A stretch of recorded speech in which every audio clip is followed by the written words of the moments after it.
Hey everyone, Reaper here again with another video. This time it's part 2 of my independent key comic books. I still have to go through my collection. I still may have some more. I'm probably leaving out some. I always do this. I make a video and I'm like, oh, I should have put that in it. But we make that room for a possible part 3. But anyway, I have another good size set of books here to show off. Some more independent books, titles. The value of them, ranges. Some of these are quite affordable, some of these are not affordable, but it all depends on your budget, of course. But let's just get started. Here we have number 1 of Evil Ernie. This is the first appearance of Evil Ernie, but I think more importantly, of course, depending on your taste, depending on what you like, it's the first appearance of Lady Death. And my next one I wanted to show off was the first cover appearance of Lady Death. A very popular character. I think definitely the breakthrough character from this series. So definitely very cool to have these two books. Very happy to have these books, I should say. And here you go, By Eternity. Small, I think it was a small publication. I don't know. I don't even know whatever happened to Eternity, but pretty cool to have. Now here we go. Now I think this one has many printings. Milk and Cheese number 1. This is the first printing. And you could tell it's the first printing, but it doesn't have any, I forget what's written up here. They have like a little, something written there. More detail about the book or whatever on top, but you could tell it's the first printing by when it doesn't have that. So Milk and Cheese number 1. These characters remind me of the Aqua Teens, very much so. And these guys came out well over a decade before the Aqua Teens showed up on Adult Swim. Now here we have Milk and Cheese 1, but here we have Milk and Cheese first appearance in Greed number 6.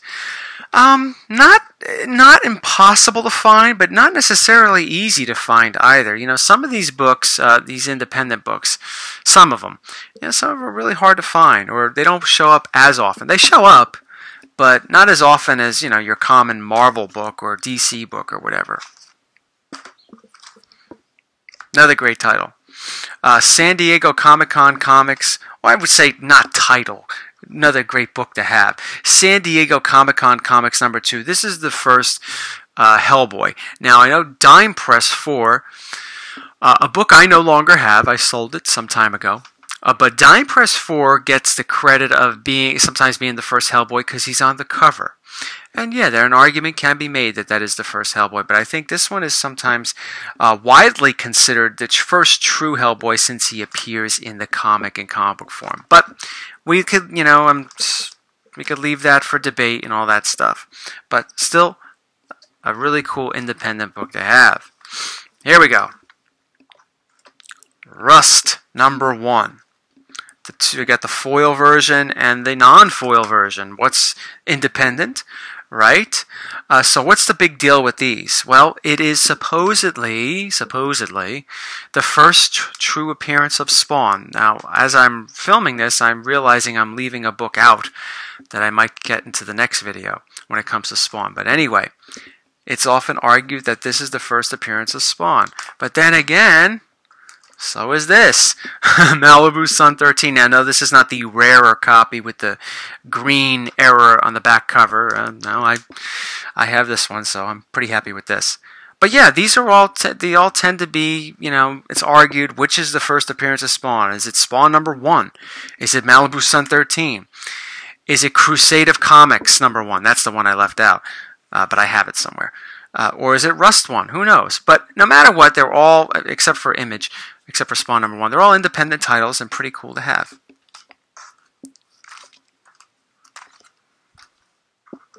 Here's another one.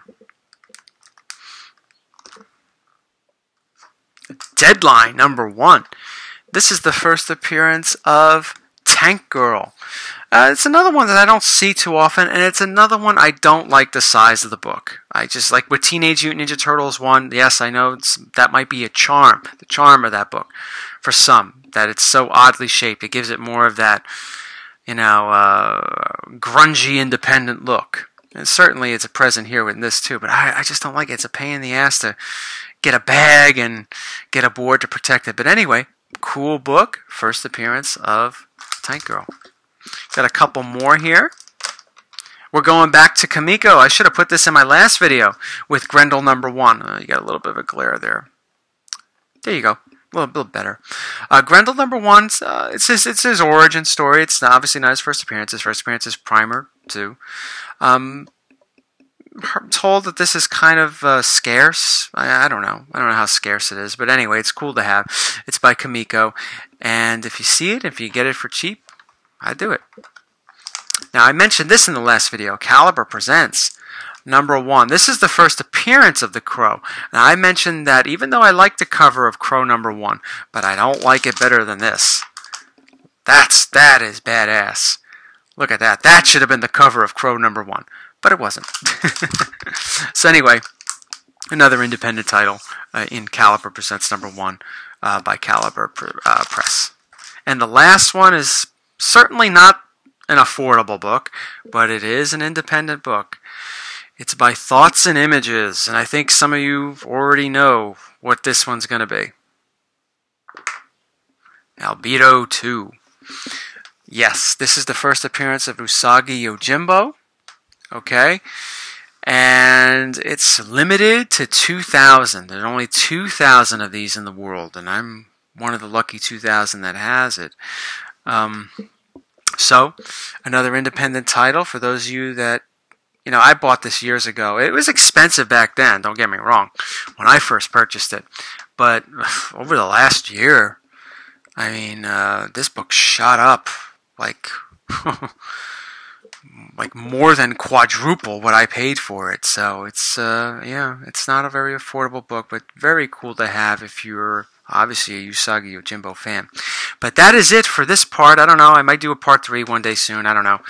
But that was part 2 of my Independent Key comic books. Hope you enjoyed it. And I will see you next time in my next video. Take care.